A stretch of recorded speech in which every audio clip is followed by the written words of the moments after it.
Welcome to another episode of Caps and Cards 716. I'm your host, Spidey J18. I'm joined today by DJ North Shore Fitted, your usual co-host. Today we're going to talk about the Ben Simmons situation. John's going to show up a couple MLB pickups from TF that I pointed out to him, and we're going to talk about Kyrie Irving.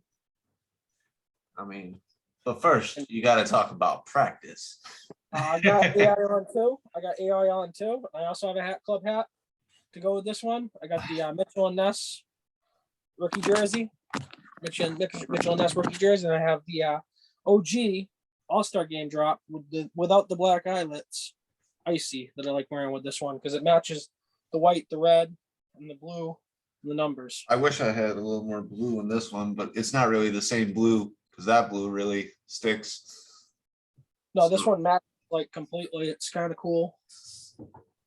That's a nice drop. See, I have the same exact, but like the home hat versus your road hat or something alternate. I do have a few AI jerseys. He was always someone I looked up to as a kid because I was always short, and he was short for the league.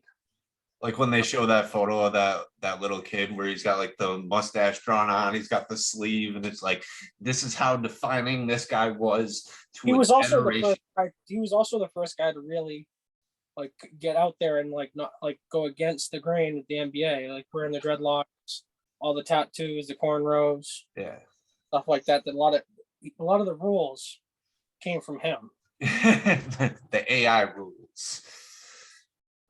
So I showed off Combo Wombo, you showed off Combo Wombo. So let's talk about this Ben Simmons. Yeah, let's talk about this Ben Simmons cat and what's going on. First off, rookie. He's a rookie? No, you don't get that. Not a rookie. So he got to sit. He was hurt his rookie year. So he won Rookie of the Year his sophomore season. And Jason Tatum was the runner-up, and Donovan Mitchell were the two runner-ups. So when the Boston eliminated him at the Garden that year in the playoffs, the Boston fans were chanting, "Not a rookie." Simmons, not a rookie. Very cool. So I had to give you a little background on that one, but I didn't know that. A funny little jolt at him. That still probably bothers him to this day. I don't know a lot about the basketball outside. Like I'll watch if you play outside, if you don't play a certain number of games your rookie year, you can extend your rookie year to the sophomore season. Yeah. So I think it's like 20-something NHL games, but 60 to qualify for the Rookie of the Year. But they do not. Once your rookie year is done, you're done. You're a second-year player. Then it takes off a year of your contract. So basically, like in hockey, when a player says he wants to be activated for a certain number of games, even though his timeline is still, it's not quite ticking yet. They'll call that like part of the time in the system. And what I'm comparing this to is when rookies want to make a contract move, they will say, "Hey, play me for the final remainder of the games this season," so that it knocks them over the threshold, and then they have to get closer to their next deal so they can start making real money instead of rookie salary. So like the Ben Simmons situation, I don't know if you're really familiar with it. He wanted to get traded this offseason. He didn't want to continue playing with the Sixers because the Sixers he didn't like the criticism he was facing. He said he never really got he was a top 10 pick, and he came to a Philly team that was ready to win. And they could get over the hump. They went to the Eastern Conference Finals. They lost the Raptors. Yeah. If they had, it was a lucky shot. It bounced around the rim and went in. It could have went either way, let's say. But there was high expectations, and Philadelphia fans are ravenous, just like Boston fans. They're going to eat you alive. Yeah. He said he never got a chance to really succeed. And he said he never got a chance to learn from his mistakes because he was constantly nitpicked. He said he felt targeted. And then he said, and he's calling out his teammates too. He was calling out his teammates like Joel Embiid and other guys and how they brought in other guys, and it never worked. He was given so many. It sounds like he was given enough chances because I have Embiid on. I had him on my fantasy team this year, and he crushed it. Even though he was hurt a lot, but he still crushed it. Like he's that kind of dynamic player. He's the same type of player as Ben Simmons. Ben Simmons isn't an outside shot; he has to go inside the score. So that's why it took away from his game because Joel Embiid's a center, so he's going to come in and post up and take the 2-pointers. So he's going to play small forward or not really a power forward. He'd probably be a small forward. Simmons like a point guard that can't shoot. Yeah. He's supposed to initiate the offense, but he can't shoot outside shots. He for the first 2 years, he didn't make a 3-pointer. How do you win Rookie of the Year and not make a 3? He was averaging a lot of points, and he's a defensive stud. And then he's giving up on the defensive side of the ball. That locker room is very toxic, I would say, with him in it. Yeah. Because the expectations were so high. And with all the talk now, with him firing back at his teammates firing back at him as head coach, Doc Rivers, who was in Boston, beloved in Boston. He won our last championship in Boston, I would say. Really made it work last year. Philadelphia really overachieved. And then they got canned in the playoffs last year. Yeah. It was like, I think this was like, they should have probably traded him sooner because he's so much of a diva now. They should have never signed him to a Supermax either. I didn't think he was a Supermax caliber player. I do know that through the CBA, he would have to be traded or he would just have to sit there. Yeah, sit for 3 years.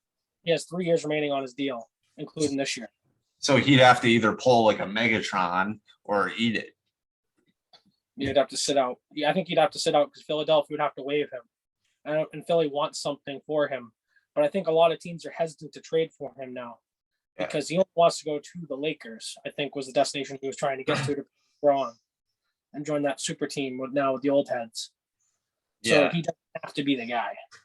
Dude, there's so many players on that team right now that like when you look around that room, I was listening to an interview with Carmelo, I think, and he was like, I'm like the only guy in the room who isn't like listening to music with my phone or something. Like I'm just tuned into the locker room. And he's twice the age of half these kids coming into the league, like 36, 37. The Lakers are now one of the oldest teams in the NBA. Yeah. Their starting 5 are all vets. Which it's just crazy. I mean, I saw Russell Westbrook even as a Celtics fan, I wouldn't mind Melo getting a ring this year, possibly. He's the only one on that team that I want him to do something, but it's kind of like he came in the league in 2003. There are guys probably he was in the same draft as LeBron James. There are guys in this like current year that just got drafted that were born in 2003 kind of shit or like 2000. Like he's definitely one of those generational pieces now. Melo's definitely been humbled, I would say. He was almost out of the league a couple years ago with the the Rockets. Yeah. Because he didn't fit their system. He was almost out of the league. He came back to Portland and he kind of revived his career. And then he did the Atlanta thing. Wasn't he the one who didn't play in Atlanta or something? Like they traded him, but then they traded him too. So they made jerseys of him.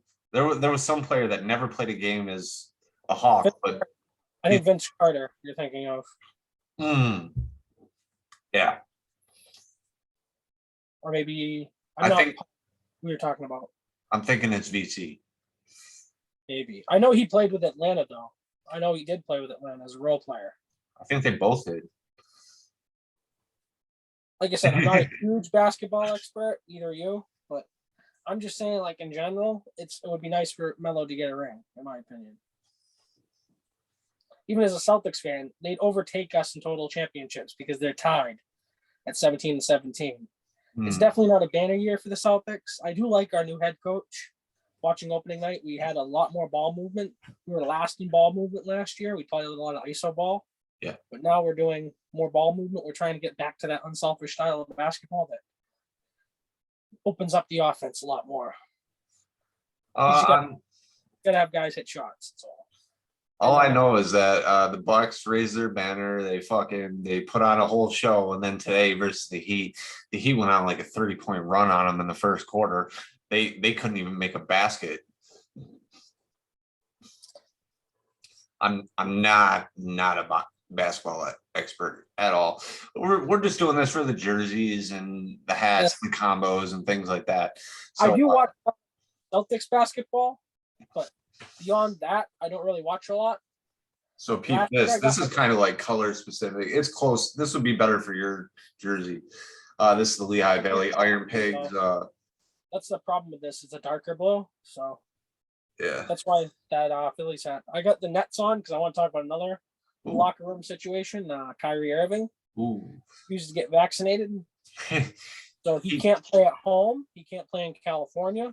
He can't play at any other games in New York. So when they play, I think Texas is very close to this as well. Texas is the opposite. I would say they'd probably not. Maybe I heard wrong. Maybe Washington, like where the Portland plays. Yeah. I would not. I know for a fact he can only probably play about like 30 games this year, and he can't even practice with the team because New York City changed the rules, and he was kicked out of practice because they were calling it a private event so that he could play and practice with them. It's a big damaging thing for that big three in Brooklyn if he can't play, especially if they make the playoffs. Let's say he can't play any of the home games, the playoffs. Yeah, so he didn't even. I saw something else that said he can't even fly with the team, even if they space him out the way they do typical people on an airplane. Like he has to take either his own jet to get there, but he still can't play the game. So why would you go? Like I said, I don't. I'm so glad he left Boston. He was so toxic in that locker room. He didn't like that Tatum and Brown were developing so much, and then they did so much without him. When he went down, they went to that Eastern Conference Final. They took LeBron to 7. They almost won, and went the NBA final. Would have went to the NBA Finals, but they lost. Obviously, they would have gotten their asses handed to them anyway by the Warriors. Yeah, if they had made it, but because LeBron this is a decent combo. Yeah, that's the Cokeys. I do think the best one's probably the practice hat of that one. This is the Lehigh Valley as well. The frogs, it's some kind of tree frog. That's all I know. Ozzie Barrios a while back last season when they traded for Harden, I wanted the Nets hat. Came from Lids, pretty dope. I like that. Like gray bottom. I buy a lot of stuff from like team stores, minor league team stores. So when I bought this, I know I bought this, which is their Iron Pugs, which, yes, it's liquid chrome. It's got a nice little pop to it. This was too funny to not pick up as like top minor league hats. This was awesome. I do like rocking like the minor league stuff can go with a lot of jerseys and stuff like that. Like even I got tricked into thinking that Salt Lake hat was Phillies just because of the colorway it was in. Oh yeah, the bees. Yeah, because of the square, but they've always been with the Angels. And then my last combo for the jersey would be the 80. The 80s Phillies. You know, I got that Pete Rose jersey that go. I want that Swarovski crystal one. Oh yeah. For a while, it has that P on it, but it's got that Swarovski crystal 80s World Series thing on there, and I want to throw the. It's like 82. I want to say 1982. I think it's 1980 they won. It was the first year he went there as a free agent. And it was with Schmidt, third baseman. Yeah, I gotta get the kid's name because I'm gonna fuck this up.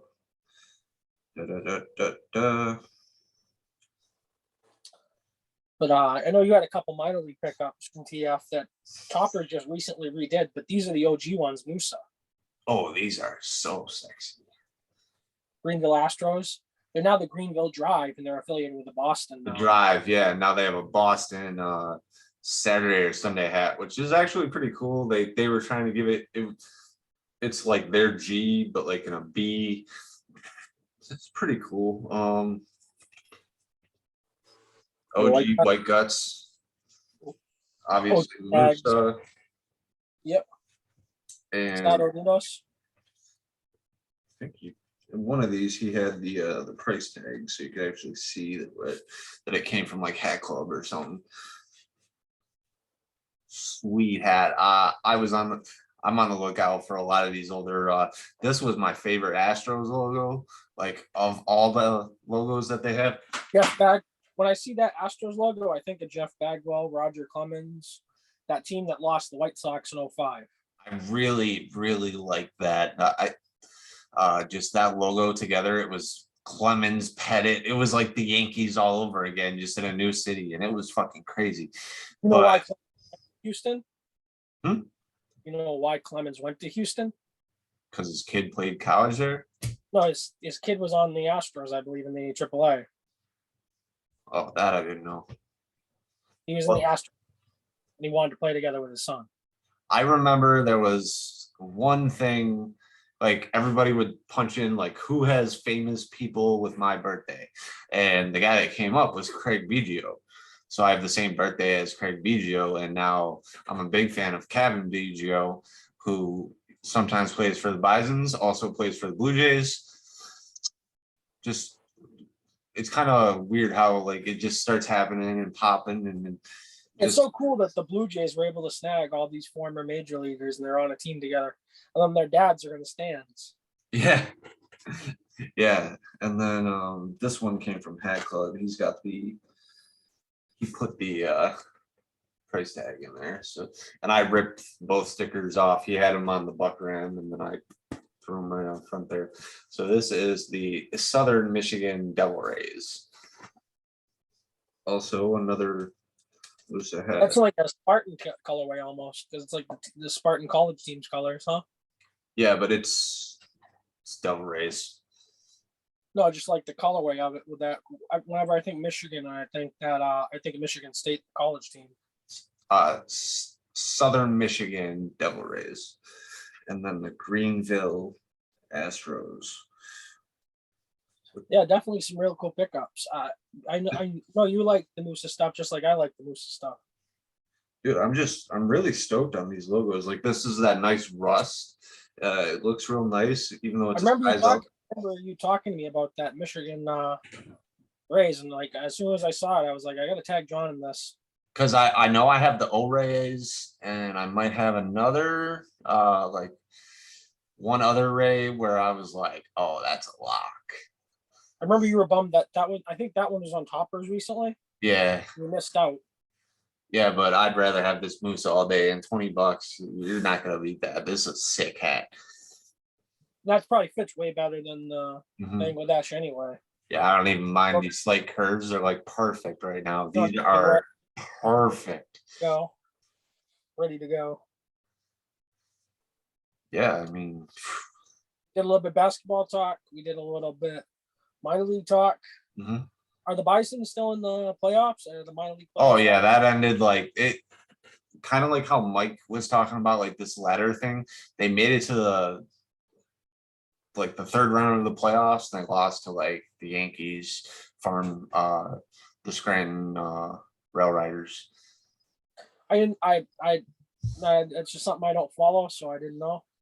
Yeah, it's just, well, what they've been trying to popularize is when both the best teams from each division, it's kind of like a World Series, but it's a one-game playoff, and they will call them AAA champions, which is it's a wild card game essentially, because you've never seen these players, you've never even played against them, and then they throw it in a random city, which is like apparently like mid-ground to both teams. So if one team came from the closest team, you're thinking like the Iowa Cubs, and then if you have Toledo or Worcester, Buffalo, and then they throw them in like fucking Columbus, which it's not even home field advantage for either team, and then they sell tickets for like $5, and the stands aren't even packed because nobody gives a fuck about Buffalo and Iowa playing in Columbus.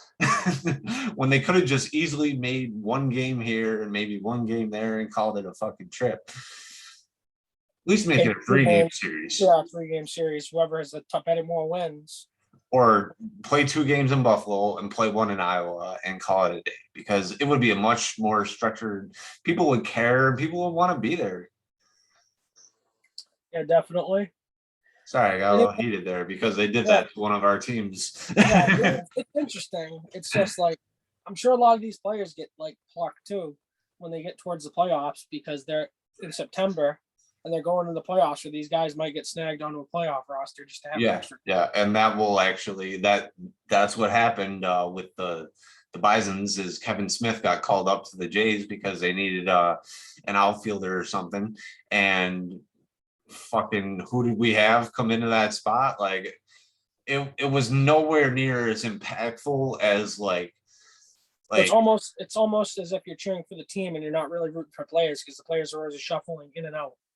yeah, but it doesn't really happen that much. Like usually around like All-Star break, you'll notice that like the stars will go to the show. They might get their little bonus for that period. And then it's so hard to like if a player's not getting called up and sent down at like every couple weeks, like a turnaround, it's just you can like them, but then I end up if he gets called up, then I stay at home and watch the game rather than going to the game because I wanted to see him. Yeah, definitely. It's the same thing. It's like the same thing when I heard Strasburg was playing for Syracuse, and I would buy a whole fucking row of seats. And I would stand outside selling them for $20 a pop, even if he was going to pitch 2 innings. And then I would go watch Strasburg and I would keep the best seat for myself. And those are the types of things that like it wasn't even rehab. It was just Strasburg is going to play one game in Syracuse. And if he does really well, we're going to call him up to the show. And he shut out the Bisons for 5 solid innings and they pulled him and they were like, you're not getting hurt here. But it was that's what happened to Severino for the Yankees. He got his minor league rehab start this last year. That's why I don't think he ever pitched really in the show. yeah, that's the cool thing about minor leagues is that if a veteran player gets sent down, it's very cool to see a Tomei or something like Probably spent the latter part of his career, the last couple of years in AAA, basically in Pawtucket. Like Brandon Phillips, he still plays in that. The Lexington Legends are a wood bat league, just the summer league team, and he still plays for them. Brandon Phillips played with the Red Sox in 2018. He played a few games with the Red Sox during the regular season. He actually was instrumental in a comeback game against Atlanta at Fenway, against the Braves at Fenway, that led to us helping us win the division. But he didn't snip the playoff roster because we were so deep. Yeah. They just let him go. So I wonder if he ever got a World Series ring because he appeared in the regular season. It's just cool though that they plucked some of these faces who still want to play baseball and they're playing on wood bat league, just summer league, independent baseball. So it's cool that guys that they want to stay involved with the game and just. Well, that's like Manny Ramirez. He wanted to play in Aussie ball. If COVID wasn't a thing, he'd probably be in Australia right now playing for the Blue Sox. Yeah. He just didn't want to deal with all the COVID mandates and stuff like that. He never went. Yeah, you definitely hit me in the feels there with some of the minor league stuff because I was like, I hate when they relocate games because. Yeah, so we'll wrap it up. Yeah. We can rant more about minor league baseball. I'm obviously I can rant about minor league baseball a lot, and I am not short-winded about it. So John Bear back on for some minor league content. You guys could have at it for a couple things with some minor league I'm stuff. sure we could. So as we say when we wrap our show up, we do peace, love, and caps. Good night.